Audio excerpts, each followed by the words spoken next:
La lección número 4, imposición de manos. Hoy vamos a aprender respecto a la imposición de manos. ¿Qué es lo que nos enseña Jesucristo referente a este tema? ¿Sale? Vamos a comenzar. Ya todos tienen su hoja, ya todos tienen un lápiz, una pluma. ¿Sale? Empezamos. Lección número 4, imposición de manos, series, cimientos de la enseñanza de Cristo. Miguel Ángel visitó un día a Rafael, pero encontró que el gran pintor estaba ausente. Como el criado le preguntara su nombre, respondió trazando en una muralla las líneas de un rostro humano. Cuando volvió Rafael, su sirviente le refirió que el visitante no había dado su nombre y que solo había trazado unas líneas en la pared.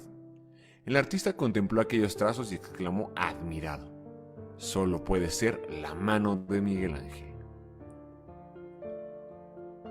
Así como las manos del artista Miguel Ángel tenían un sello inconfundible, del mismo modo lo tienen las manos de Dios, cuando Él muestra su poder y favor para con nosotros. Jesús vive en nosotros y quiere usar nuestras manos para poner su sello de bendición y sanidad. ¿Has usado tus manos en nombre de Jesús para edificar y servir a los demás? ¿Conoce los propósitos para los cuales debemos imponer manos en el nombre de Jesús? Pidamos a Dios que use nuestras manos y nos enseñe a hacerlas extensión de las suyas. La imposición de manos es algo que debemos practicar todos los creyentes. Sin embargo, se ha llevado a dos extremos. No se practica por el temor a participar en pecados ajenos o ser contaminado con demonios, o bien se realiza con fanatismo y sin discernir su significado, atribuyéndole poderes mágicos a quienes lo realizan. Debemos conocer lo que la Biblia enseña sobre la imposición de manos para ejercitarlo adecuadamente, tomando a Jesús como ejemplo. 10 propósitos de la imposición de manos. 10 propósitos de la imposición de manos. Número 1, bendecir. Bendecir. Y después de abrazarlos, los bendecía poniendo las manos sobre ellos. Contrario a lo que se piensa, la imposición de manos no tiene que ver únicamente con las cosas espirituales, sino que es algo que debemos ejercitar frecuentemente, sobre todo entre esposos y los padres con los hijos. Jesús vive en nosotros y Él quiere tocar a otros usando nuestras manos, así que debemos bendecirnos unos a otros, principalmente en la familia, demostrándonos afecto mutuo al bendecirnos unos a otros. ¿Cómo podemos ejercitar la imposición de manos para bendecir en la vida cotidiana? Ahí tengo, gracias. ¿Cómo se efectúa esto? Pues siguiendo el ejemplo de Jesús, siguiendo el ejemplo de Jesús. Y es de suma importancia que nosotros lo pongamos en práctica. Lo aprendemos desde Dios en el inicio, desde el inicio de la creación. ¿Qué nos dice empezando ahí? Génesis 1:22. Dios los bendijo diciendo, fructifíquense, multiplíquense, llenen la tierra, sojúzguenla. Y si seguimos avanzando por el Génesis, dice después en el 2:3, y bendijo Dios al día séptimo. Capítulo 9:1, bendijo Dios a Noé y a sus hijos. Génesis 12:2, te bendeciré, engrandeceré tu nombre. 12:3, bendeciré a los que te bendigan. Y así nos seguimos por todo el libro del Génesis. Y tenemos las bendiciones que Dios efectúa a través de cada uno de los 12 hijos de Israel. Y cómo el mismo Israel ora por cada uno de sus hijos, les impone manos y los comienza a bendecir. Esa es una práctica que el cristiano tiene que tener, debe tener. Es una práctica que nosotros debemos tener, empezando justamente desde la familia. Imponer manos para bendecir a alguien, dar desde un abrazo, darle una palmada a alguien, un fuerte. Yo te acostumbro, yo creo que ustedes lo han notado, ¿no? Acostumbro siempre saludarlos y abrazar. ¿Por qué razón? Pues Dios me hizo así, ¿no? Abrazador, me gusta abrazar a los hermanos, los saludo, los abrazo y los aprieto fuerte. Me gusta, no sé por qué Dios lo puso así, pero lo hago y es una forma de bendecir a alguien. Lo saludo, te saludo Sí, Dios te bendiga, Dios te bendiga. Hay gente que no acostumbra a hacerlo. Y es triste porque lo que se dice, lo que ponen de impedimento, pues es esto, ¿no? Tienen temor de que, no es que si me le junto, me le arrimo, se me van a pasar sus enfermedades. Si me le arrimo, se me van a pasar los demonios que trae. Se me van a pasar los pecados que trae. No, eso es un engaño, eso es una mentira. Uno tiene que mostrar fraternidad hacia los hermanos. Y obviamente hacerlo con amor, hacerlo con respeto, con santidad, con santidad. Nos dice en la escritura, ¿no? Que nos saludemos los unos a los otros con un ósculo santo, con un beso santo. Y cuando pues eso se torna de manera distinta, deja de ser bendición. Y lamentablemente pues pasa mucho, ¿no? En la práctica, principalmente entre hombres y mujeres, que a veces las hermanas no se le quieren acercar al pastor, al líder de la iglesia, porque aquel hombre la saluda pues de una manera totalmente, eh, ¿cómo poder llamarlo? Grotesco, grotesco, grotesco y con con una mala intención, ¿no? Sí, ya deja de ser un abrazo fraternal y entonces la gente empieza pues, a rechazar el acercamiento y lo vuelven general. Entonces, uno debe de tener también mucho cuidado con esto al respecto, pero no puedo restringirme de ponerlo en práctica. Entonces, pues lo hacemos de la manera correcta. Hermanos con hermanos nos abrazamos, hermanas con hermanas.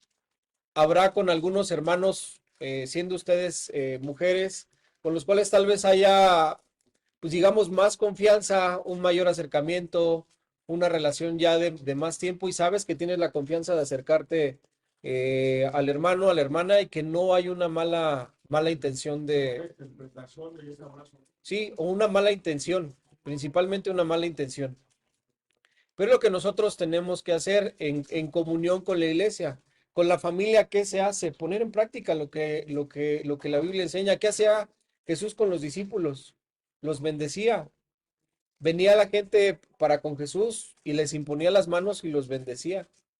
Uno tiene que hacer eso con la familia. Yo creo que tal vez en alguna ocasión mi esposa se ha dado cuenta o no se ha dado cuenta, cuando ella ya está dormida, y yo no, todavía no me he podido dormir, yo pongo mis manos en ella y la bendigo, oro por ella, declaro bendiciones sobre su vida, le pido a Dios que guarde su vida, que guarde su corazón, etcétera, etcétera. Lo mismo se tiene que hacer hacia con los hijos. Tú agarra, abraza a tus hijos, bendícelos, bendícelos, que Dios te bendiga, que todo lo que emprendas encaminado por Jesús sea todo próspero. Declarar cosas buenas sobre la vida de tus seres queridos. Es algo que nosotros tenemos que poner en práctica. Y así tenemos muchos ejemplos dentro de las escrituras. Nos vamos a número 6:24. ¿Qué dice número 6:24? Ese es algo, versículo famoso. Número 6:24. Quien ya lo tenga ahí, póngase de pie, dele lectura en voz alta, por favor.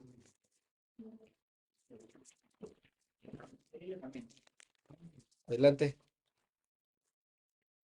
Dice, Jehová te bendiga y te guarde.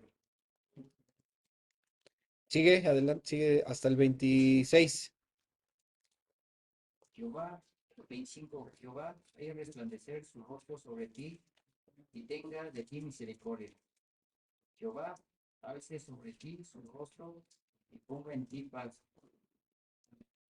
Esta fue una petición que Dios hace a Moisés. Le dice, Moisés, ve y habla con Aarón y dile al pueblo que les enseñe cómo se tienen que saludar, cómo se tienen que bendecir los unos a los otros. Jehová, como dice, repetimos ahí, Jehová te bendiga y te guarde, Jehová haga resplandecer su rostro sobre ti y tenga de ti misericordia, Jehová alce sobre ti su rostro y ponga en ti paz. Es una práctica que nosotros debemos realizar.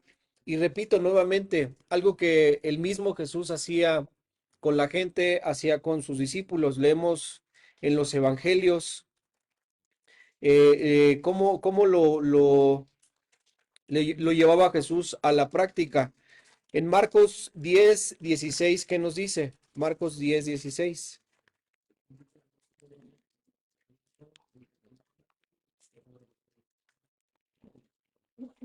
Adelante, Tobías.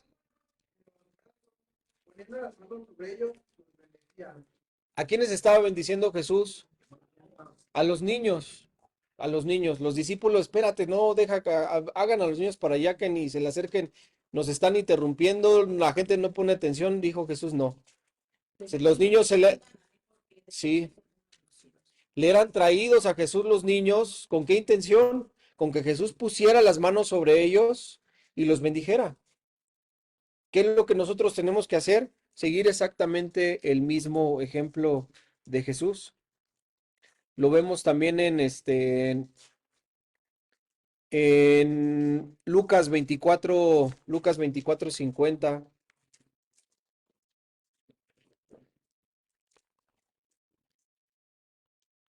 No, perdón, pero aquí es, permítanme. No, porque aquí el 24, Lucas 24:50. Sí, Lucas 24:50.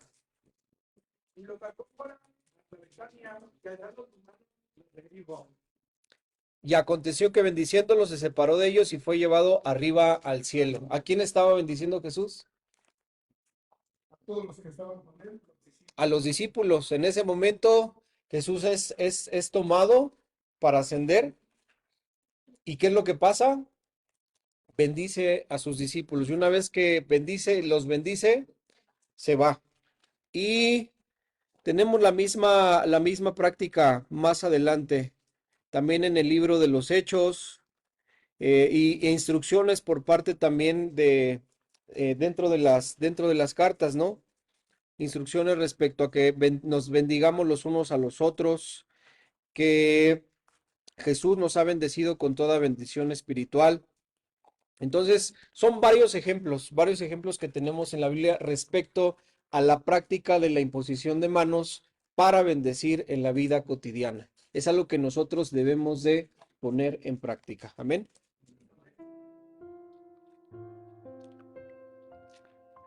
Número 2, sanar enfermedades incurables como lepra y ceguera. Enfermedades. Cuando Jesús bajó de la montaña, lo siguieron grandes multitudes. Un hombre que tenía lepra se le acercó y se arrodilló delante de él. Señor, si quieres puedes limpiarme, le dijo. Jesús extendió la mano y tocó al hombre. Sí quiero, le dijo. Queda limpio. Y al instante quedó sano de la lepra. Cuando llegaron a Betsaida, algunas personas le llevaron un ciego a Jesús y le rogaron que lo tocara. Él tomó de la mano al ciego y lo sacó fuera del pueblo.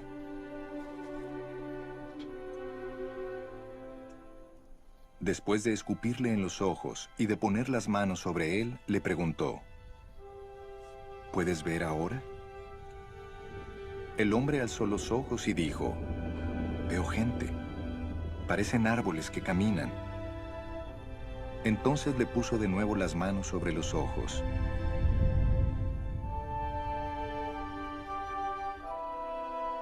Y el ciego fue curado.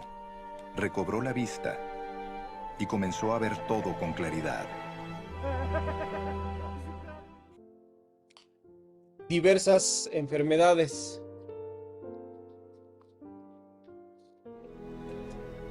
Al ponerse el sol, la gente le llevó a Jesús todos los que padecían de diversas enfermedades. Él puso las manos sobre cada uno de ellos y los sanó. En efecto, no pudo hacer allí ningún milagro, excepto sanar a unos pocos enfermos al imponerles las manos. Claramente dice la Escritura que Jesús ponía las manos sobre cada uno de ellos y los sanaba. Cada vez que Jesús y sus discípulos sanaron enfermos, lo hicieron mediante la imposición de manos o la declaración de fe de manera individual, uno por uno. No hay registro bíblico de sanidades grupales o masivas y, aunque en ocasiones Jesús sanó a multitudes, lo hacía uno por uno, imponiendo las manos sobre cada uno de ellos, y por eso es que a veces le tomaba hasta 3 días enteros para hacerlo. El poder para sanar enfermos ha sido dado a todos los creyentes y no es exclusivo de los líderes o de quienes tienen el don o el ministerio de sanidad. A todos y cada uno de los creyentes se nos ha prometido que impondríamos las manos sobre los enfermos y estos sanarían. Todos los que hemos recibido a Cristo debemos poner las manos sobre los enfermos y sanarlos, ya que es una de las señales que seguirán a todos los que creen. Jesús imponía manos para sanar desde fiebres hasta enfermedades incurables.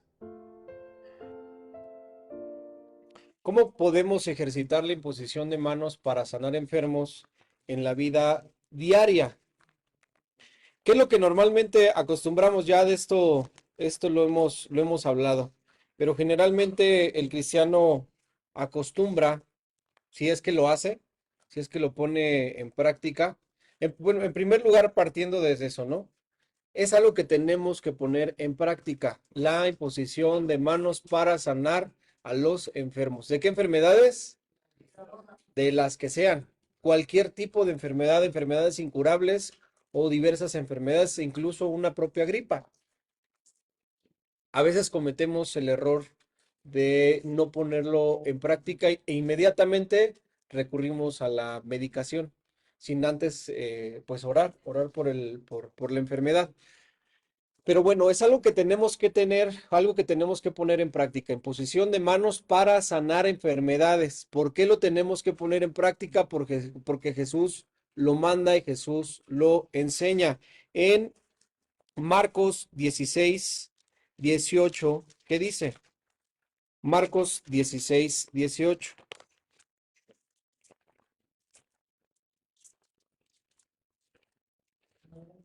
¿Qué dice?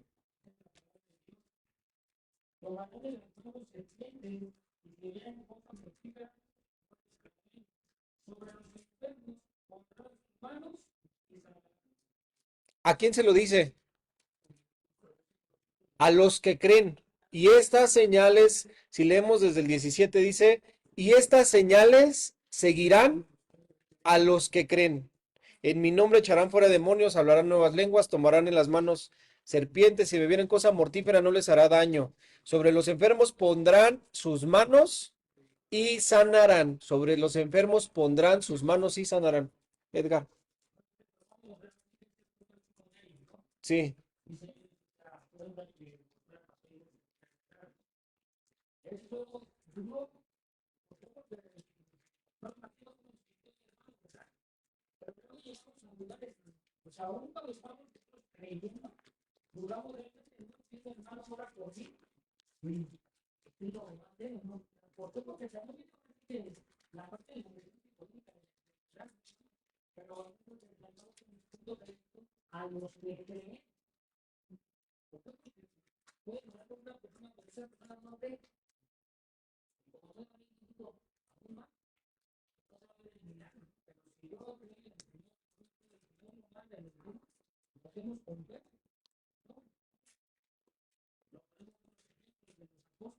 Exactamente. Lo que tengo te doy en el nombre de Jesús, levántate. Entonces, en primer lugar, lo tenemos que tener claro. Es algo que Jesús manda a que nosotros, a que cada uno de nosotros, como sus seguidores, como sus discípulos, lo pongamos en práctica. No es para unos cuantos, ¿eh? No es para los ungidos y especiales de Dios, no. Es para todos. Todos hemos recibido la misma unción. ¿Cuál es la unción? El poder del Espíritu Santo. Todo creyente habita en él el Espíritu Santo. Todo creyente tiene la facultad tiene la facultad y la autoridad dada de parte de Jesús para poner las manos sobre los enfermos y que estos sanen. Una vez que ya entendimos esto, tal vez somos de los que sí lo hemos aceptado, sí lo hemos recibido y sí lo ponemos en práctica, pero lo hacemos de una manera errónea. Y ya lo hemos hablado y lo repetimos. ¿Cómo se debe poner en práctica? ¿Cómo es que la Biblia me enseña que ponga esto en práctica? Dice claramente que Jesús ponía las manos sobre los enfermos y los sanaba. No dice que oraba para que fueran sanados, los sanaba. ¿Qué es lo que el cristiano acostumbra a hacer? Viene se presenta la persona con la enfermedad. Tenemos algunas opciones, ¿no? Espérame tantito, déjame, traigo a mi pastor para que ore por ti. Porque es efectivo. Cada que ora por una persona que está enferma se sana. Y resulta que le marcas por teléfono al pastor y no está o no puede. Salió de viaje. Se fue a ¿cómo les llaman esto? No, se fue a un congreso de pastores. Se fue a un congreso de pastores y no está disponible el hermano o el pastor. Entonces, pues viene la persona enferma y tú le dices, pues, ¿qué crees que pues mi pastor anda de viaje, pero va a regresar dentro de 15 días? Dentro de 15 días vente para que él ore por ti. Yo me acuerdo, ese es mi testimonio, ¿no? Mi experiencia. Cuando a mí me detectan el cáncer, eso fue en el 2000, ay Dios, en el 2018, si no me equivoco, que me detectan cáncer de tiroides. Yo recuerdo pues todo el proceso, ¿no? Pero dentro del proceso hubo una persona que me hizo la invitación a su iglesia. Quería que el apóstol de su iglesia orara por mí. Entonces, pues y tanta insistencia, y ven a la iglesia. Bueno, voy a ir pues por no ser grosero. Había que corretear al hombre para que orara por ti. Entonces yo nada más veía pues a esta persona que me invitó atrás del apóstol. No critico, es la realidad. Hablo de la verdad de lo que sucedió. Que es una, ¿Qué sería malo que yo hablara mentira respecto a lo que viví? Pero fue tal cual lo que viví. Para empezar, al hombre tenía una hermana de un lado, un hermano del otro lado. La hermana le cargaba el saco y el hermano le cargaba una botellita de agua y ahí iban atrás como sus escoltas. Dios mío. Y sin incluir y sin hablar de lo que enseñó y lo que se predicó. Por ahí fueron dos pasajes bíblicos, dos versículos bíblicos, y de ahí en fuera, todo lo demás fue de su propia cosecha. Y tercero, tener que andar detrás de él correteándolo para que se acercara y orara por las personas. Entonces ahí veía a esa persona atrás del apóstol para que orara por mí. Nada más. Nada más eso faltaba. Nada más eso faltaba. Y entonces, ¿qué pasaba? Esta persona creía que si este hombre oraba por mí, yo iba a sanar. Exactamente, se llega a tener más fe en la persona que en el poder que Dios da y que Dios otorga y que Dios a cada uno de nosotros nos ha facultado con ese poder. Todos nosotros tenemos la capacidad de poner en práctica la imposición de manos para que las personas sean sanadas. ¿Qué es lo que necesitamos? Creer. Creo que lo he recibido de parte de Dios y pues también la persona por la cual estoy orando tiene que creer que Dios la va a sanar. Es Dios, no es la persona, no soy yo, no son ustedes. Es Dios quien a través de nosotros efectúa la sanidad. Entonces, viene la persona delante de mí, ya llevado a la situación que deberíamos de poner en práctica viene la persona, me dice que está atravesando una enfermedad y ¿qué hace el cristiano? Pone las manos y empieza a orar. Padre, te pido en el nombre de Jesús que sanes, ta, ta, ta, ta, ta, ta. Todo lo hacemos, ¿eh? Todo lo hacemos. ¿Es lo correcto? No es lo correcto. No es lo correcto porque no es lo que Jesús enseñó y no es lo que Jesús puso en práctica. Tanto él como los apóstoles, ¿qué era lo que hacían? Imponían las manos y sanaban, y sanaban. Vamos al el libro de los Hechos. Permítanme, ya les digo, ya se me perdió aquí. Ay, Señor Jesús.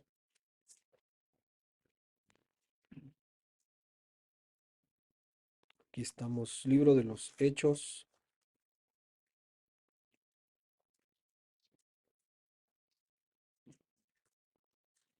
Vamos primero con el ejemplo de Saulo de Tarso. ¿Qué fue lo que pasó con Saulo ahí en Hechos 9?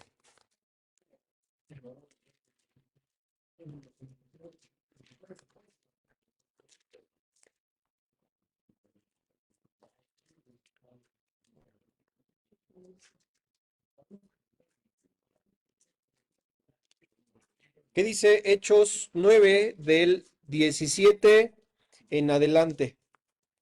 Léanlo, por favor.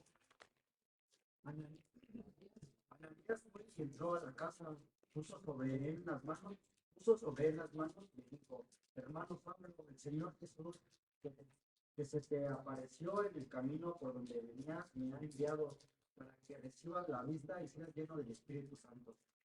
Jesús, Sí, síguele. el Espíritu Santo al instante cayeron de sus ojos como escamas y recobró la vista. Luego se levantó, fue bautizado y después de comer recobró las fuerzas y durante algunos días se quedó con los discípulos que estaban en Damasco. ¿Quién, quién, quién efectuó una obra de sanidad sobre la vida de Saulo? Dios ¿Quién era Ananías? era un hombre de Dios. Pues era un discípulo. No se vuelve a mencionar de él. No volvemos a saber nada de él. No es que Ananías era uno de los líderes de la iglesia, no es que se sentaba junto a Juan, a Santiago y a Pedro, no es que tuviera una triple unción, era un simple discípulo, era un simple discípulo. Y lo que hablamos anterior sobre el bautismo, ¿no? Que impuso las manos, ya se recibió la vista y Fue bautizado. No, no le dijeron, espérame, no le dijo a Ananías, Señor, espérame tantito, déjame ir por Santiago, déjame ir por Pedro, déjame ir por Juan, para que reciba el bautismo de los tres grandes, ¿no? En ese mismo momento él efectuó, puso las manos sobre Saulo, sanó inmediatamente, abrieron, nuevamente recibió la vista e inmediatamente le bautizó. ¿Qué es lo que leemos en Hechos capítulo 28? ¿Cuáles deben ser los pasos a seguir para efectuar esta obra de imposición de manos para sanar? Hechos 28, vamos a leer desde el versículo 7. Hechos 28, 7. En aquellos lugares había propiedades del hombre principal de la isla, llamado Publio, quien nos recibió y hospedó solícitamente 3 días. Y aconteció que el padre de Publio estaba en cama, enfermo de fiebre y de disentería. Y entró Pablo a verle. Entró Pablo a verle. Y después de haber orado, le impuso las manos y le sanó. ¿Cuáles son los pasos a seguir para poner en práctica lo que Jesús nos enseñó? Y esto nos va a quedar de tarea, porque es algo que tenemos que poner en práctica todos. ¿Quiénes de aquí no se han bautizado? ¿Quiénes no están bautizados? Uno y dos. Dos que no están bautizados. Ahorita los vamos a meter al cuartito y de una vez. Después de una tabliza, viene el bautizo.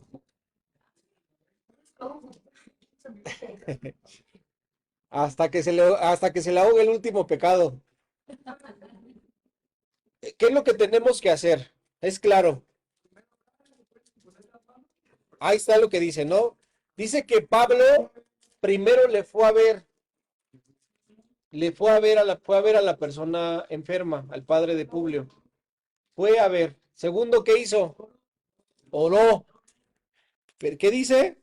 Y después de haber orado. No dice que poniéndole las manos oró. Antes de poner las manos, Pablo oró. ¿Qué pudo haber orado? De la sanidad, es que el anterior, Ananías, aunque la Biblia no habla de antes ni después, dice que Dios lo mandó. O sea, tú puedes orar por uno que está enfermo, pero si no es la voluntad de Dios. A eso vamos. Entonces, si uno tal vez le dice, Señor, ¿quieres saber? Porque siempre tenemos que tomar en cuenta la voluntad de Dios. Exacto. Porque yo quiero sanarlo y si Dios quiere tratarlo. Ahí está, este es el caso. Pero ¿por qué ahora no sé? Dios Ahora, esa es una opción, ¿no? O es ¿cómo se dice? Ese es un caso. Tal vez Dios está tratando con la vida de esa persona y por eso no ha sanado. Pero ¿qué pasa si Dios quiere efectuar la obra de sanidad sobre la persona? A través de la oración, Dios me puede revelar, Dios me puede dar revelación de qué es lo que está causando esa enfermedad. Tal vez hay algún pecado que no ha sido confesado. Tal vez aquella persona ni siquiera ha recibido a Cristo. Antes de efectuar sanidad sobre una persona, primero debo de invitarla a que confiese a Jesús como su Señor y Salvador, a que crea en Jesús, antes de efectuar esa obra de sanidad. O sea, para la obra de sanidad, necesitas estar bautizado. Sí, porque eres un... Si no estás bautizado, no vas a Dios y lo ocupa como vínculo a la persona para que vea que grande es el poder de Dios y lo sana. ¿A quién se le ha otorgado el poder? Todos los que creen, ¿no? A todos los discípulos. ¿Qué se necesita para ser discípulo de Jesús? Creer en Jesús y haber sido bautizados. Es que dicen, por el enfermo. Hay un enfermo que no se ha visto. Yo tengo que orar. Están bautizados. Ok. Espérame. ¿Cómo fue el primer caso que leímos de Pablo? ¿Qué pasó primero con él?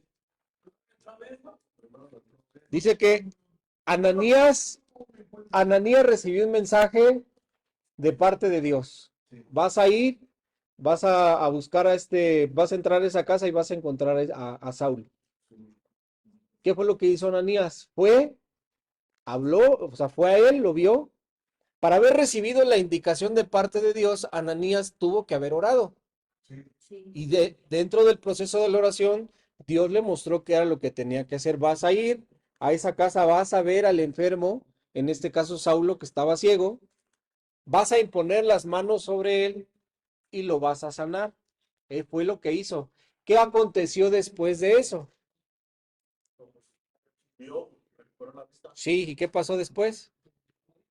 ¿Qué hizo Ananías después?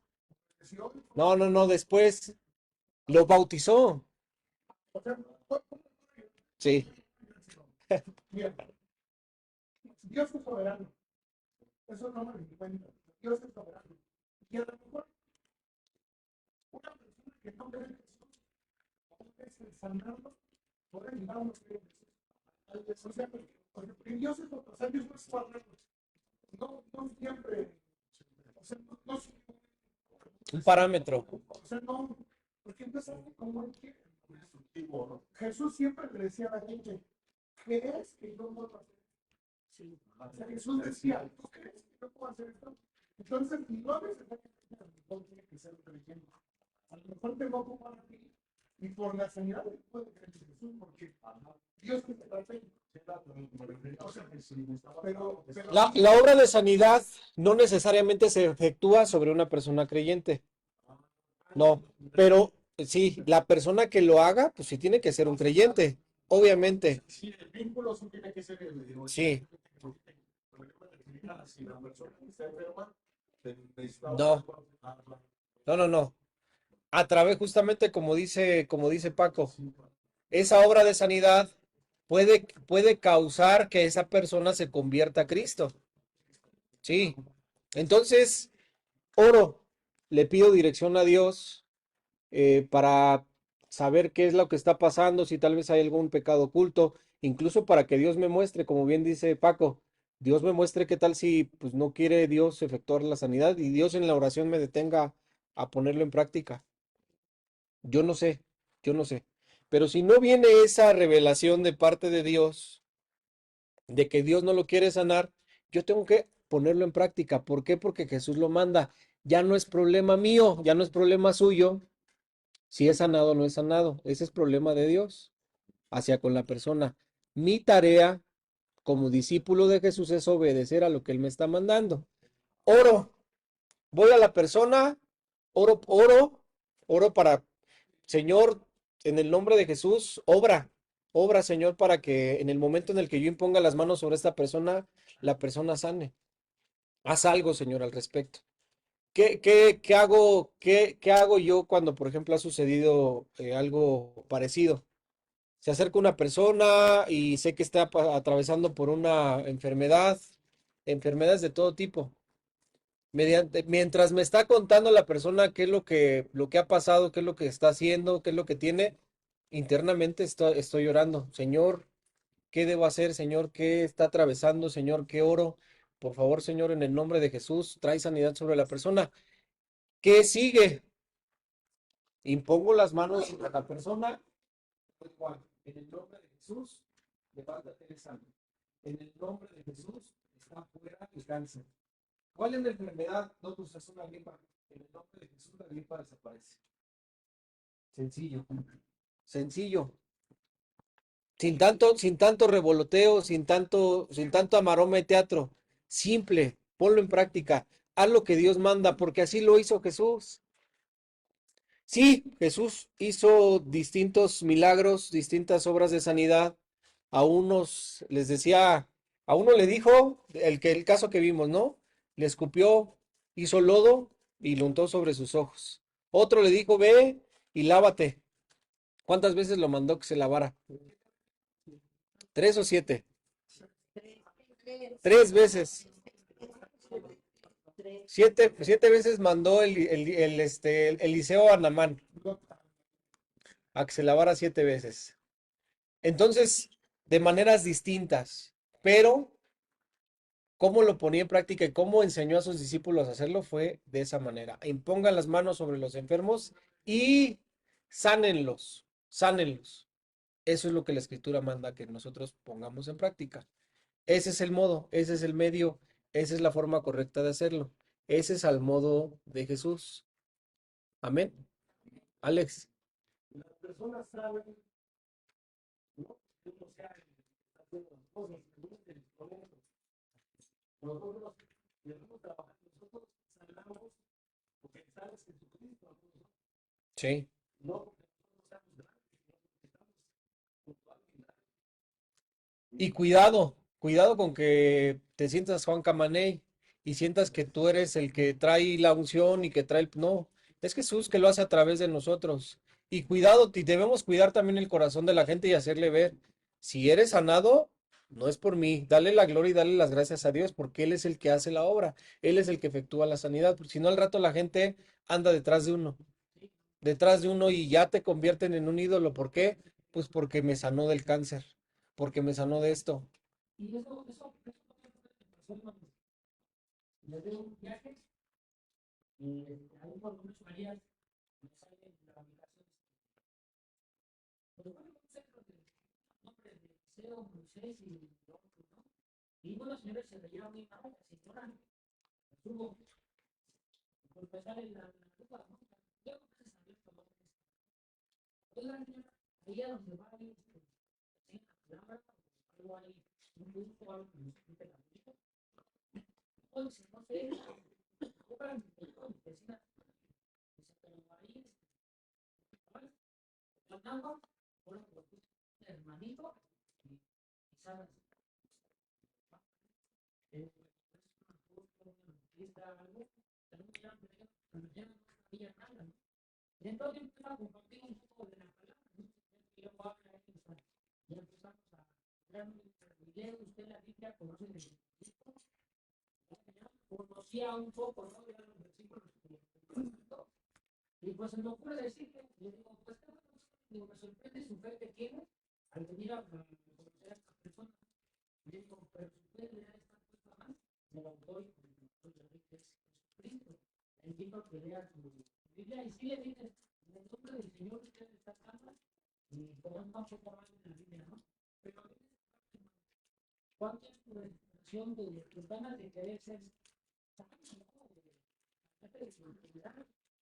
Pero lo que llaman tras el hombre que está en esa edificio, porque es un edificio grande, creo que le enseña que se diga, mi hermano, que está en el nombre de Jesucristo, soy Jesucristo, y indicarlo, ¿no? O sea, el evangelio, lo que hacía Ananías, cuando todavía era joven, yo los pasos, ¿no? Eso es lo correcto y es lo que Jesús enseña. Lamentablemente, pues nos vamos a encontrar con personas que no lo hagan de esa manera y que busquen la gloria propia. Por eso Jesús dijo, en aquel día me llamarán Señor, Señor, y yo los diré, nunca los conocí. Y Señor, en tu nombre hicimos sanidades, milagros, resucitamos enfermos, sanamos enfermos. Yo no sé de ustedes. Ese Yo no sé de problema ustedes. existe en la iglesia, pero sabes, no por la sanidad.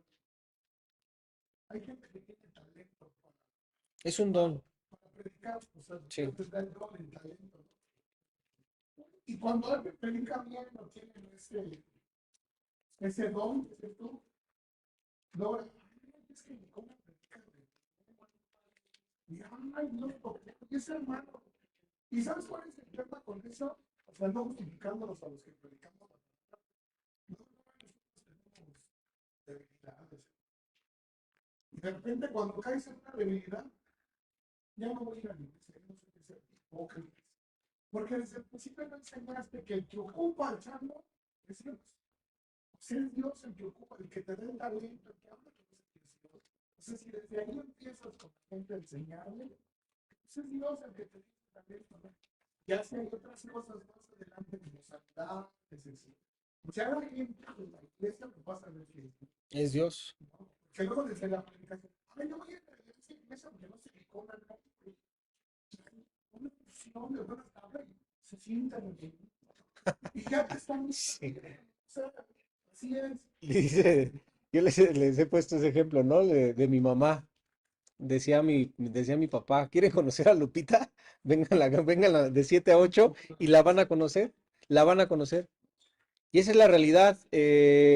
Somos usados por Dios, somos instrumentos de Dios. Así como nosotros, así como yo soy instrumento de Dios, así somos cada uno de nosotros. Así somos cada uno de nosotros. A pesar de los grandísimos errores que tenemos. Si tú vas a mi casa, te quedas conmigo una semana, te vas a dar cuenta quién realmente soy. Y no es porque te quiera decir que tengo una doble vida, no, sino porque te vas a dar cuenta que soy una persona común, igual que tú, que tengo equivocaciones, que de repente le saco la lengua a mi esposa, la hago enojar, que de repente le contesto mal, que de repente esto, y te vas a dar cuenta de eso. Somos personas con muchos errores. Eso no justifica, no es una justificación, porque debemos estar en búsqueda todos de la perfección y de la transformación de parte de Jesús. Pero estamos en ese proceso, somos usados por Dios y bendito sea Dios que a pesar de ser pecadores, redimidos, Dios nos ocupa de esa manera. Vamos a seguir avanzando, porque si no, nos salimos del tema y aquí nos vamos a aventar 2 horas como Ramón y no. Lo que impacta es la palabra de Dios.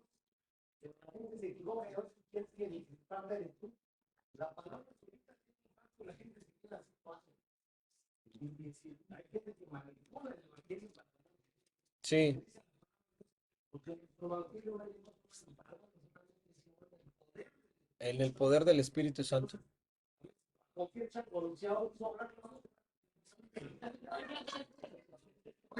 Dice que no haga hablar a este chango, dice Paquito, ya está chango me dijo.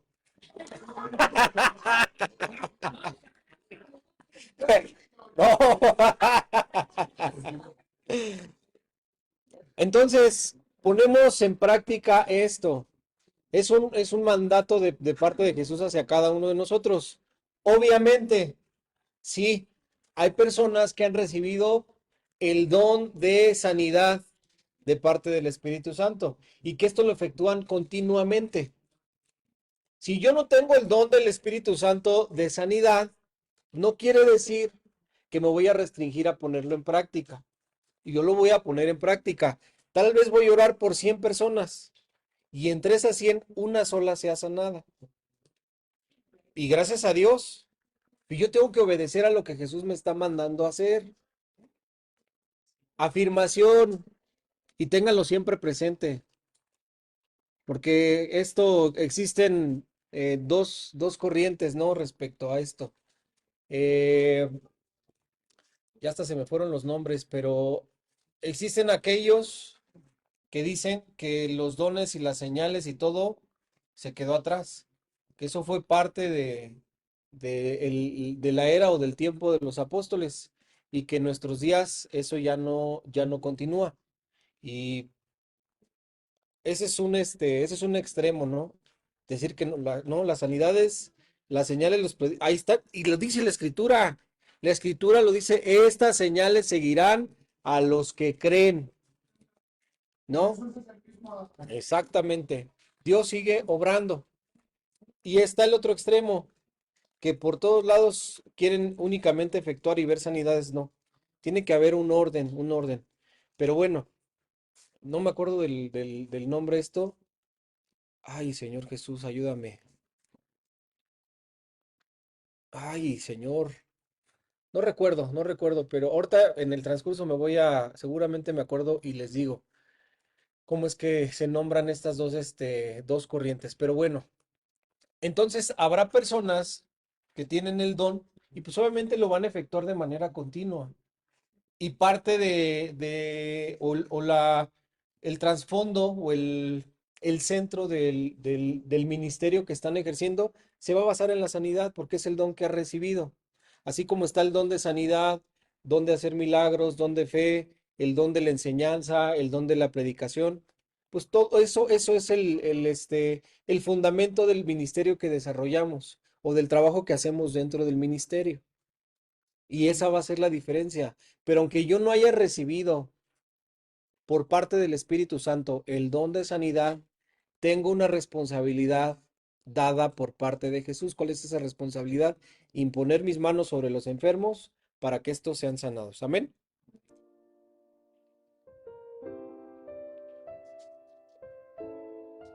Número 3, resucitar muertos. Número 3, resucitar muertos.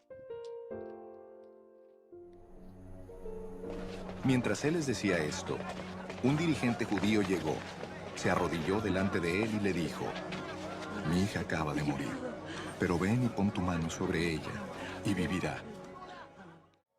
Pero cuando se les hizo salir, entró él. Tomó de la mano a la niña.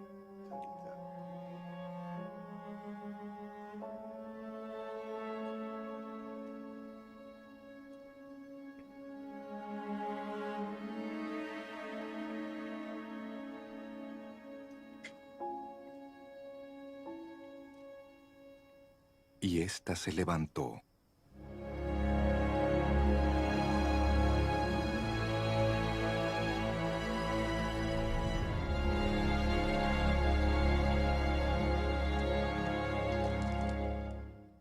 Al ver a Jesús, se arrojó a sus pies suplicándole con insistencia, mi hijita se está muriendo.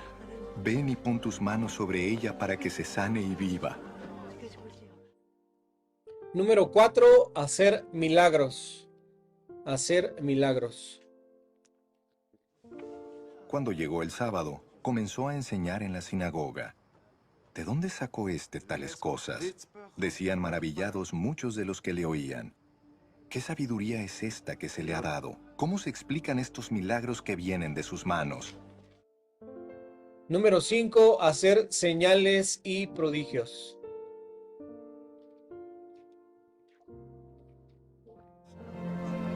Tomarán en sus manos serpientes, y cuando beban algo venenoso no les hará daño alguno. Pondrán las manos sobre los enfermos, y estos recobrarán la salud.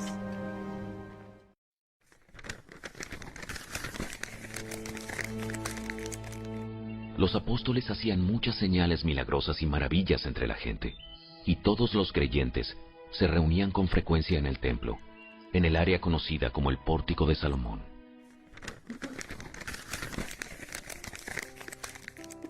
Los milagros y señales y maravillas han seguido a los creyentes durante toda la historia del cristianismo.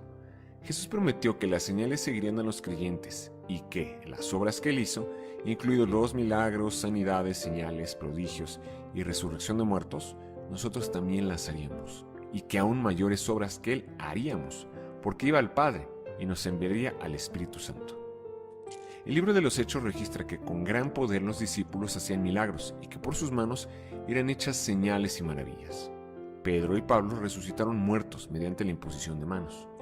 Hay registros históricos desde el año 100 después de Cristo del cumplimiento de la promesa de Jesús de evidencias de milagros, señales, maravillas y muertos resucitados en el nombre de Jesús mediante la imposición de manos. Los milagros, sanidades, señales y prodigios han sido documentados a través de toda la historia del cristianismo y se tienen registros y evidencias de Justino, Irineo, Montano, Tertuliano, Novaciano, Antonio, Hilarión, Macrina, Ambrosio, Agustín de Hipona, Gregorio de Tours, Gregorio el Grande, Vladimiro de Rus, Francisco de Asís, Vicente Ferrer, los Waldesianos y Martín Lutero, entre muchos otros, todos ellos creyentes en Cristo que fueron usados por Dios. El historiador Eusebio cita a Ireneo 160 años después de Cristo. Algunos creyentes en realidad y sin duda alguna echaban fuera demonios y las personas que eran limpiadas de tales espíritus inmundos llegaban a creer y eran recibidas en la iglesia. Y más que eso, como dijimos antes, a los muertos eran resucitados y nos acompañaron durante muchos años. En el año 300 después de Cristo, Jerónimo escribe la vida de Hilarión y relata respecto a muchos milagros, sanidades y expulsiones de demonios que ocurrieron durante su ministerio. Agustín de Hipona documenta en el 400 después de Cristo en su libro La ciudad de Dios una lista de los milagros que él atestiguó, entre los cuales está una mujer y un hombre resucitados.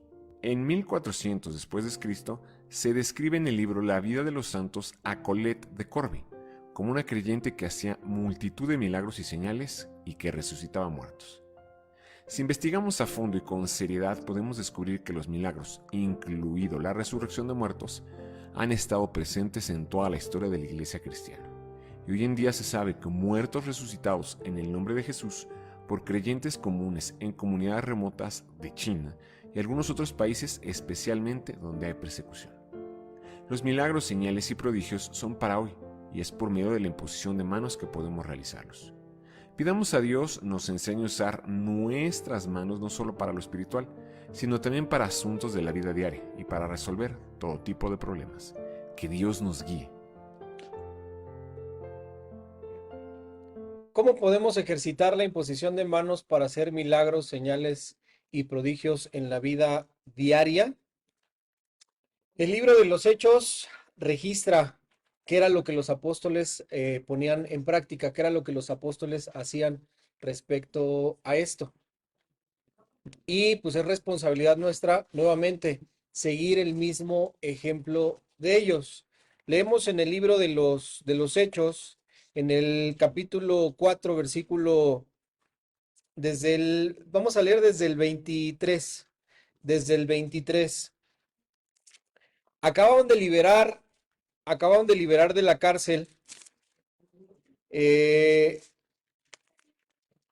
acaban de ser libertados de la cárcel por un milagro, Pedro y Juan. Y leemos en el 23, y puestos en libertad, Vinieron a los suyos y contaron todo lo que los principales sacerdotes y los ancianos les habían dicho. Y ellos, habiéndolo oído, alzaron unánimes la voz a Dios y dijeron, Soberano Señor, tú eres el Dios que hiciste el cielo y la tierra, el mar y todo lo que en ellos hay, que por boca de David tu siervo dijiste, ¿por qué se amotinan las gentes y los pueblos piensan cosas vanas? Se reunieron los reyes de la tierra y los príncipes se juntaron en uno contra el Señor y contra su Cristo, porque verdaderamente se unieron en esta ciudad contra tu santo Hijo Jesús, a quien ungiste, Herodes y Poncio Pilato, con los gentiles y el pueblo de Israel, para hacer cuanto tu mano y tu consejo habían antes determinado que sucediera. Versículo 29. Y ahora, Señor, mira sus amenazas y conceda a tus siervos que con todo denuedo hablen tu palabra, mientras extiendes tu mano, para que se hagan sanidades y señales y prodigios mediante el nombre de tu santo Hijo Jesús. Cuando hubieron orado, el lugar en que estaban congregados tembló, y todos fueron llenos del Espíritu Santo y hablaban con denuedo la palabra de Dios. ¿Por qué es importante hacer énfasis en este pasaje, en este versículo? Vemos el resultado de la petición o de la oración que hicieron. ¿Y qué fue lo que oraron? Oraron pidiendo denuedo, valentía, coraje, poder, autoridad para poder hablar la palabra del Señor. Mientras se hablaba la palabra, que Dios respaldara esa obra con señales, prodigios, con milagros. ¿Y qué fue lo que inmediatamente pusieron ellos en práctica? Fueron, hablaron la palabra y comenzaron a efectuar esto, imposición de manos para que se hicieran sanidades, señales y prodigios mediante el nombre de Jesucristo. Eso nos hace ver que la atribución de estas obras se da única y exclusivamente hacia Jesús, pero que es algo que nosotros debemos de llevar a la práctica. Vemos cómo Pedro resucita a una mujer que pues ya se había ido. Entró, oró y después de haber orado, impuso manos sobre aquella mujer y la mujer fue resucitada. Vemos a Pablo orar por un joven que se quedó dormido, como llega a pasar, ¿no? Tanta predicación y tanta predicación y tanta predicación, ya no aguantó más, le ganó el sueño, se queda dormido y se cae desde donde estaba y pues ahí quedó y se muere. ¿Y qué es lo que Pablo hace? Exactamente lo mismo, ora, pone las manos y el muchacho es resucitado. Es algo que nosotros tenemos que poner en práctica, porque al igual que la sanidad, tanto las señales como los prodigios, como los milagros, como la resurrección de los muertos, es algo que Jesús nos dijo que veríamos, que nosotros veríamos. Es parte de las señales que siguen a los que creemos en el nombre de Jesús. Esos fueron los dos términos que les comentaba hace un rato. El cesacionismo, ¿qué es el cesacionismo? Creer que los dones ya cesaron, ya fueron de ese tiempo, ahora no. Y el otro es el continuismo, esas son las dos corrientes que les mencionaba hace un rato. ¿Por qué a veces no vemos el resultado de esto? ¿Por qué a veces no vemos señales? ¿Por qué no vemos a los muertos resucitar? ¿Por qué no vemos prodigios? ¿Por qué no vemos milagros? Porque simple y sencillamente no lo ponemos en práctica. No buscamos que esto se lleve a la práctica. Nos hacemos totalmente desentendidos. Yo les hago la pregunta a ustedes. Y digo principalmente a los que llevamos más tiempo caminando con el Señor. ¿Por cuántas personas has orado para que sean resucitadas? ¿Quién ha orado por una persona para que sea resucitada? Acá tenemos a Rafa una vez. ¿Y los demás? ¿Cuántos años llevamos en el Evangelio? Pongamos que 5 años. Durante esos 5 años, ¿cuántas personas han fallecido? Cercanas o no cercanas a ti, pero que te has enterado y que incluso has ido al sepelio, al velorio. ¿Por qué no has orado para que la persona sea resucitada? ¿Miedo? ¿Temor? ¿Duda? ¿Incredulidad? ¿O te vale? Simple y sencillamente te vale.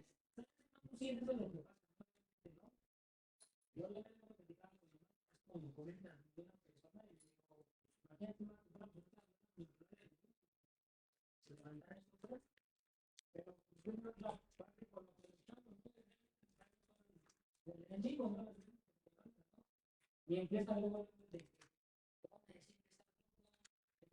de esto de por sí, alguien te quiere, y quieres no, te pega, te apagas, y te apagas rápido, yo lo sé, no, no entiendo, no me gusta, y no hacerlo cuando ya nos han nombrado, ¿no? Es cuando es esa parte que está viviendo ahí con los apóstoles, ¿no? La valentía, y sobre todo el sentirnos apoyados por cada uno de los hermanos ya creyendo, no te acompañan. Y yo te voy a decir cuál es la causa, Edgar. La primera y principal causa es la falta de oración. Si no hay oración, pues obviamente no tienes el respaldo, no tienes el respaldo de Dios, no te sientes con la autoridad y el poder para ponerlo en práctica. ¿Qué te gana? Te gana la vergüenza, te gana la duda, te gana el miedo y no lo haces. Pero si nosotros lo hiciéramos, pues obviamente vamos a tener el respaldo de Jesús.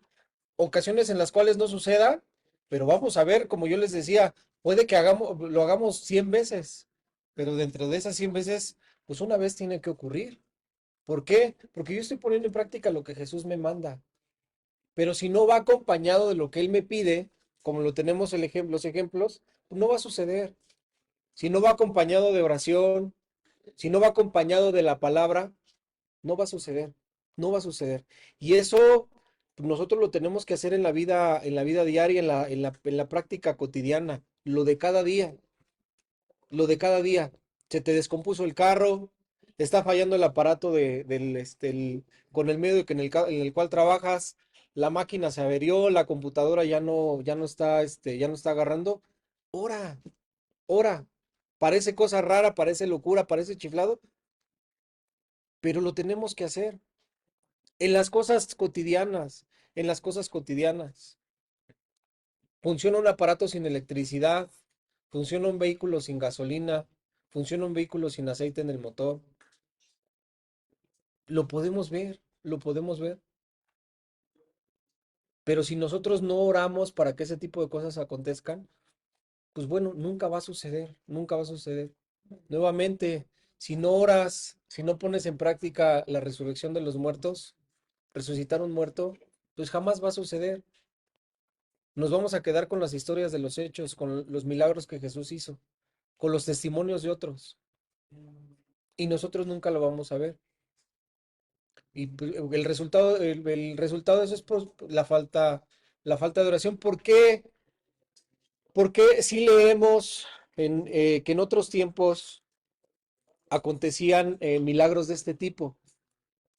¿Por qué en otros países? ¿Por qué en otras naciones? ¿Por qué en comunidades tan abandonadas, lugares tan recónditos, sí acontecen este tipo de hechos?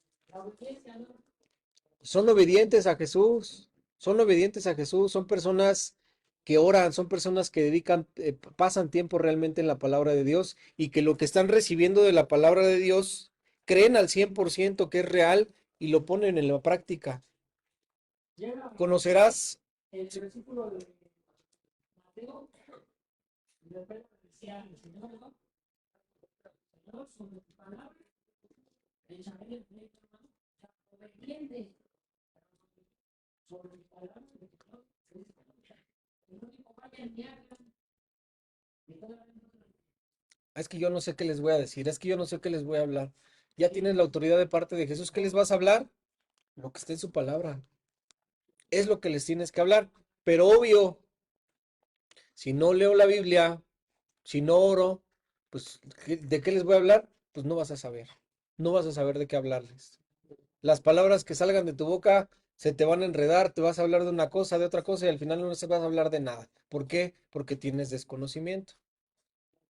Pero si nosotros nos enfocamos en buscar cada día más y más y más acerca de Jesús, acerca de lo que enseña su palabra y de poner en práctica lo que enseña, pues vamos a ver el respaldo de Dios. Yo te hago una pregunta. ¿Qué es lo que tienes en tus manos con una Biblia? ¿En serio crees que es la palabra de Dios? ¿Sí? ¿Crees 100% que lo que tienes en la Biblia es la palabra de Dios? ¿Sí? ¿Por qué no la ponemos en práctica? ¿Por qué no ponemos en práctica lo que la Biblia nos enseña?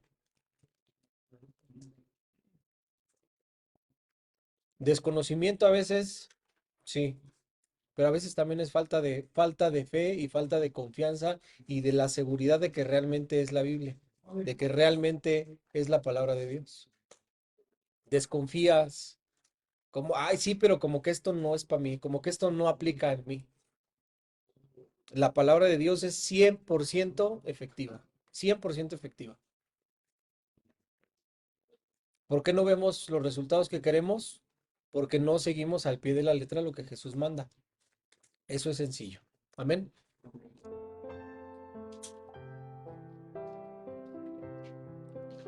Número 6, establecer diáconos en la iglesia. Establecer diáconos en la iglesia. Estos 7 hombres fueron presentados ante los apóstoles, quienes oraron por ellos y les impusieron las manos.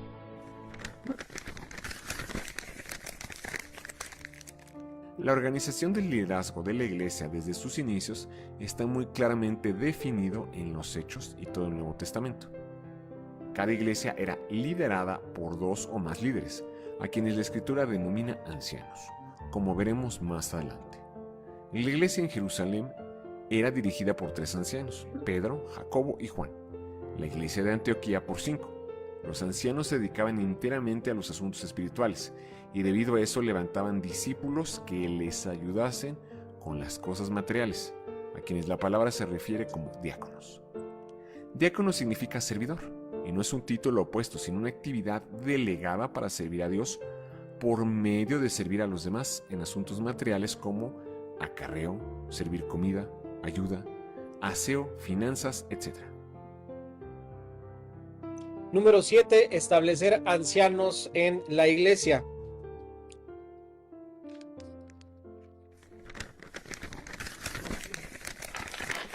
Te dejé en la isla de Creta para que pudieras terminar nuestro trabajo ahí y nombrar ancianos en cada ciudad, tal como te lo indiqué.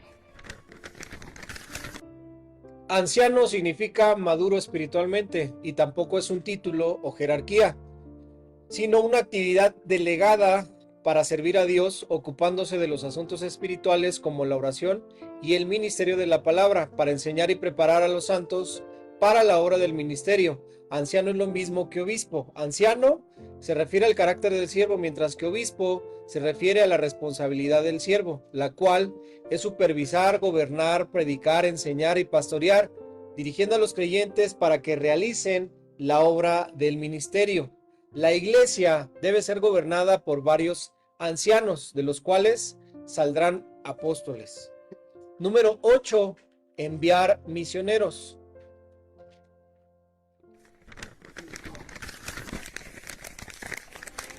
Así que, después de pasar más tiempo en ayuno y oración, les impusieron las manos y los enviaron.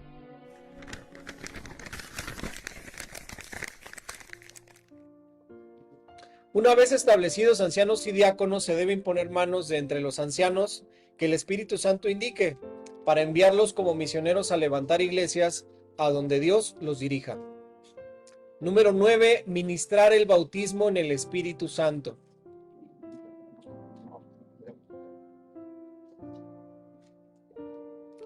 Dos apóstoles a los creyentes en Samaria, ese es un ejemplo.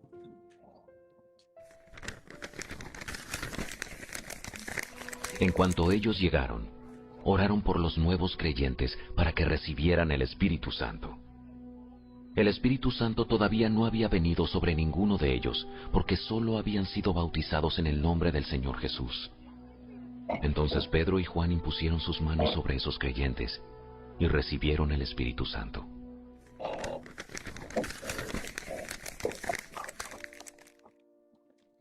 Apóstol tampoco es un título opuesto, sino una actividad y significa enviado o misionero. y tiene la facultad para ministrar el bautismo en el Espíritu Santo mediante la imposición de manos, pero no solo ellos la tienen, sino también los discípulos.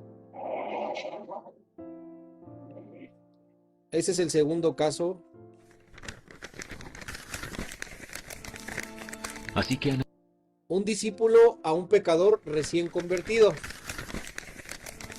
Ya lo vimos. Así que Ananías fue y encontró a Saulo, puso sus manos sobre él y dijo: Hermano Saulo, el Señor Jesús, quien se te apareció en el camino, me ha enviado para que recobres la vista y seas lleno del Espíritu Santo.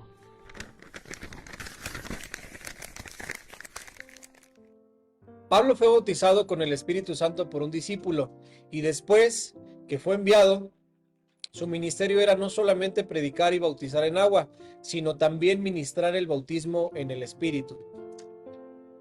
Siguiente ejemplo, un apóstol a 12 creyentes.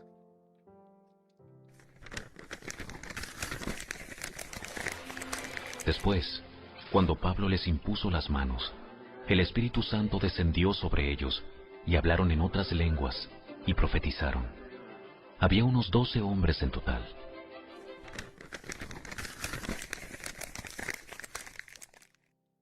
El bautismo en el Espíritu es algo que debemos tener todos los creyentes.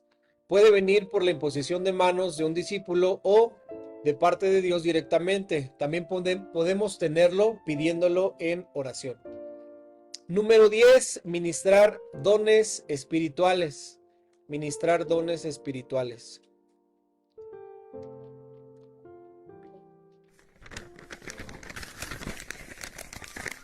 No descuides el don espiritual que recibiste mediante la profecía que se pronunció acerca de ti, cuando los ancianos de la iglesia te impusieron las manos.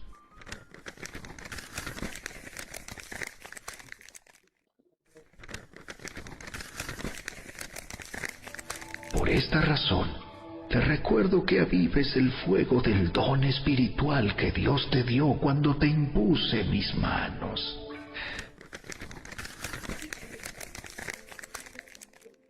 Todos los creyentes tenemos por lo menos un don espiritual dado por el Espíritu Santo. La imposición de manos es para que ese don sea descubierto o salga a la superficie. También es para despertar o avivar los dones, debido a que podemos descuidarlos por no ejercitarlos.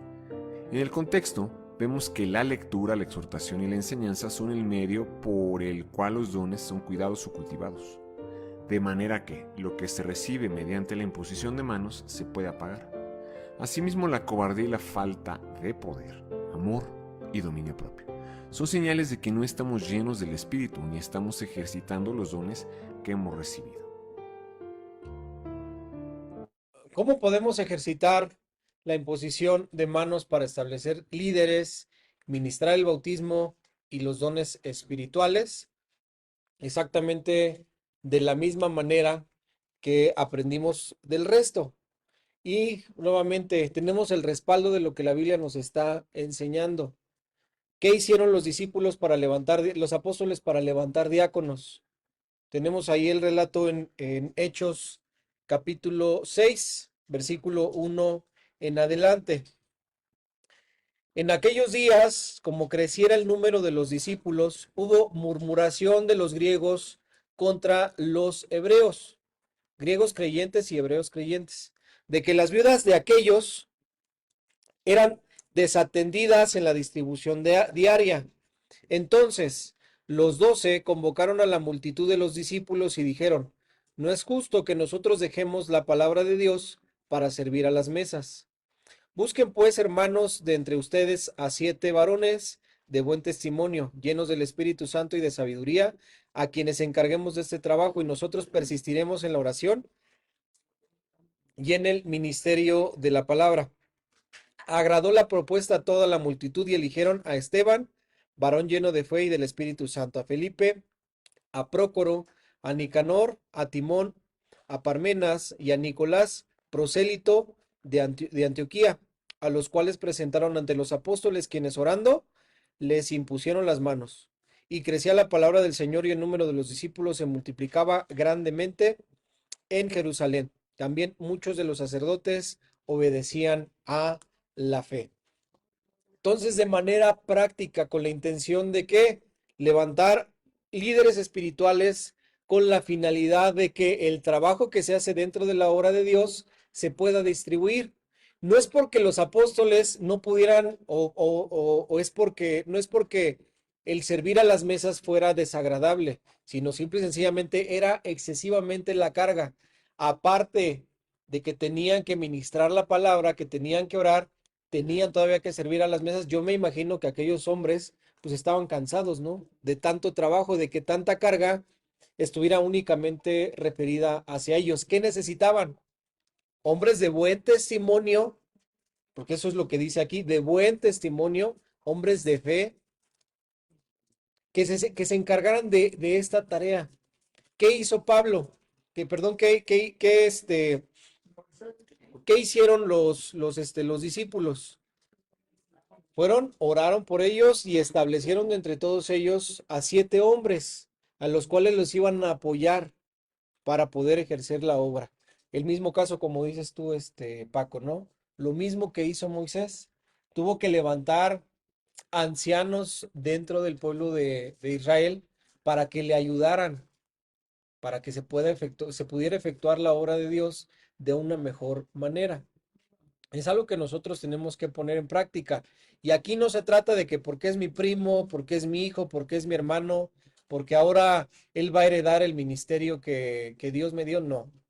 Esto se basa de acuerdo a cómo Dios mande, o cómo Dios nos guíe, y también a que la persona que estamos estableciendo como líder, pues realmente sea una persona, un hombre, una mujer de un buen testimonio, que sabemos perfectamente que va a ser responsable con la obra que se le ha delegado.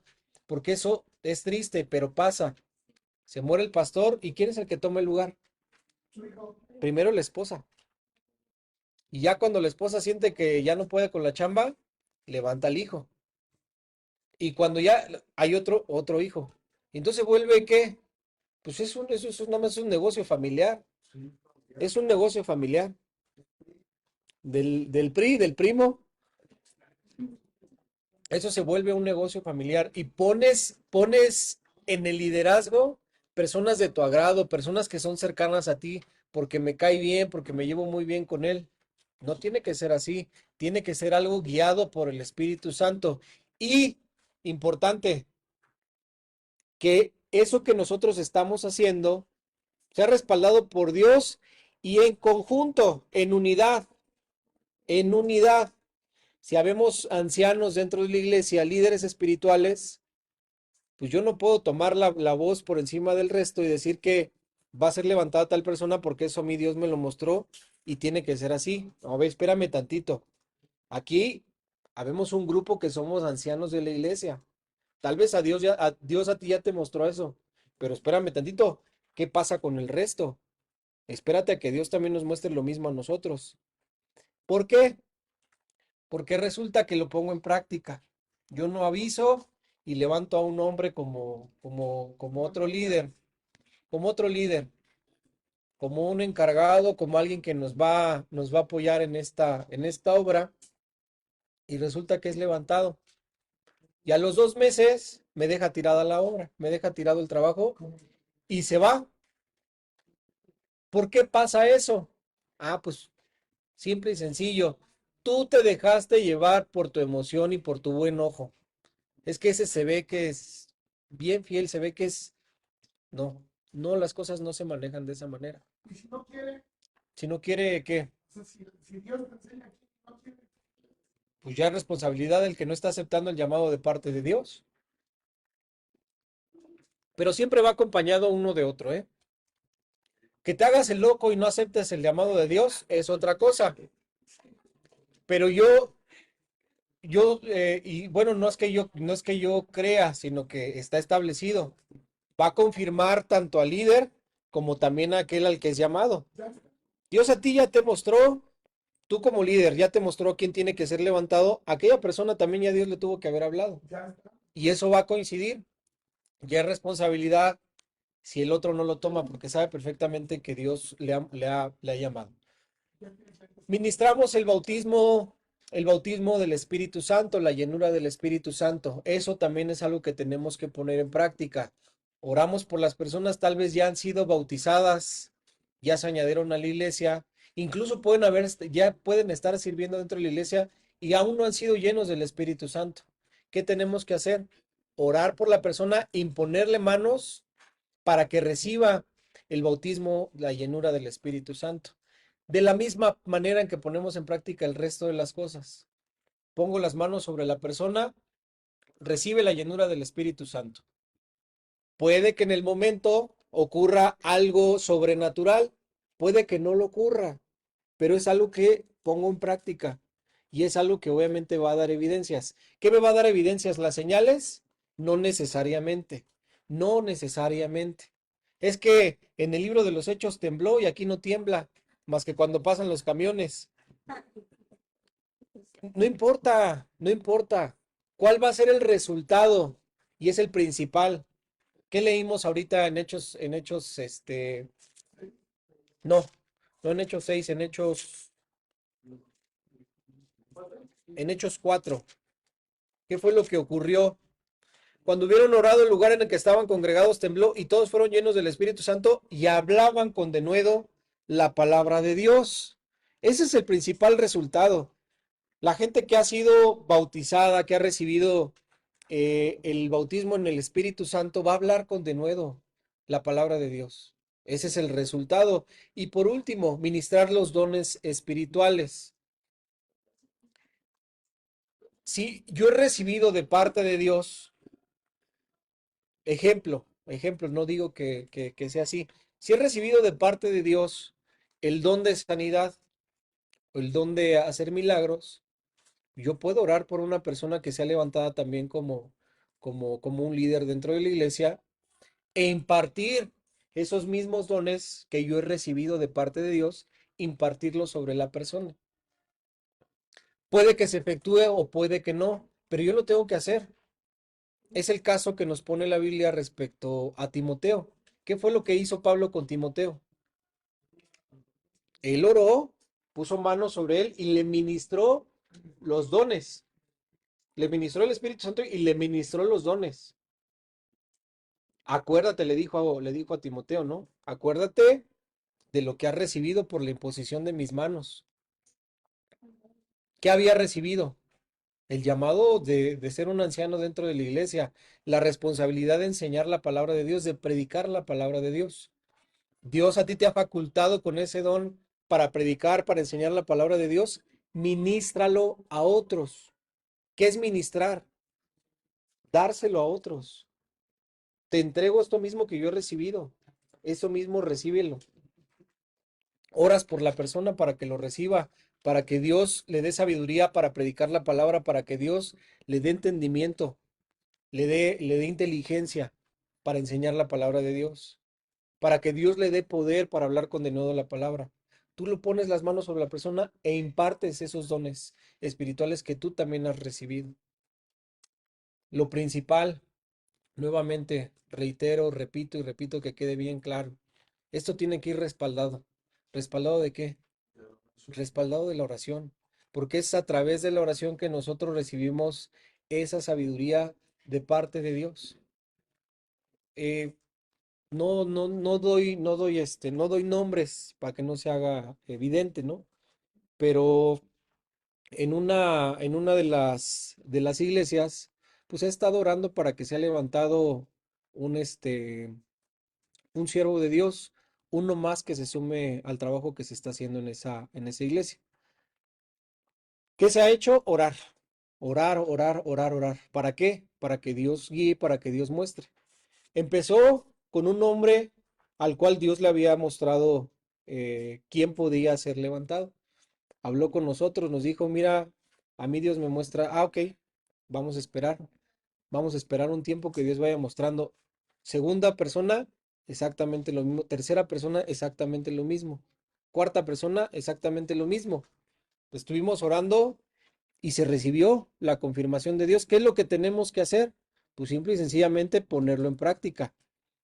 Llamar a la persona, poner las manos sobre la persona y que sea levantada como como un ministro más dentro de la iglesia. ¿Qué se ha visto o qué se ha tenido cuidado respecto a esta decisión? Pues justamente evaluar el comportamiento, evaluar el testimonio que ha tenido aquella persona, si realmente está sirviendo al Señor con agrado, con amor, con con responsabilidad, o si simplemente pues nada más está ahí por estar o por cumplir.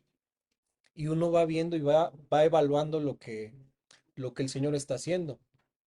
Entonces, de esa forma nosotros ponemos en práctica cada uno de de estas verdades respecto a la imposición de manos.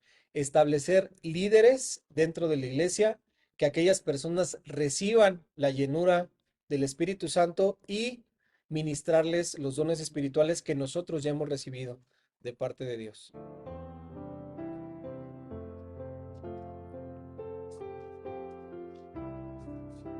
Restricciones de la imposición de manos.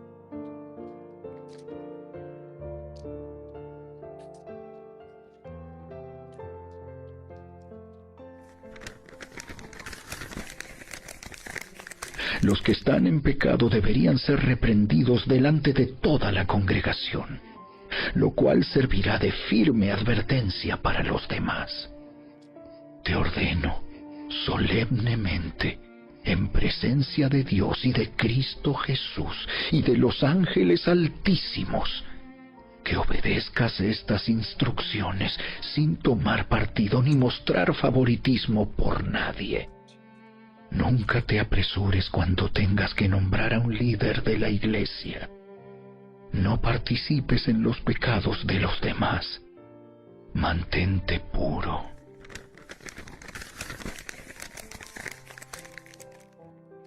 No se debe imponer manos, en primer lugar, a los que insisten en pecar. Número 2, con prejuicios. Tercero, con parcialidad.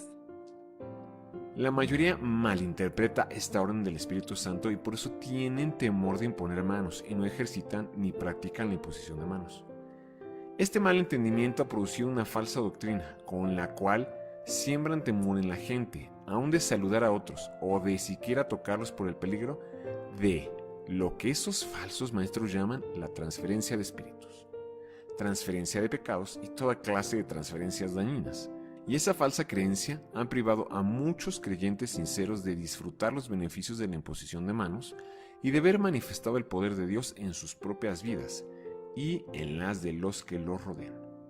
Incluso dicen que no se debe tocar a los endemoniados, porque el demonio se nos puede meter a nosotros, ni a los enfermos porque nos contagiamos, ni a los muertos porque el espíritu de muerte nos puede acosar. No hay nada más equivocado que eso. Jesús tocó a endemoniados, leprosos, enfermos y muertos, y los liberó, los limpió, los sanó y resucitó. Jesús nos confirió a nosotros el mismo poder, el poder del Espíritu Santo.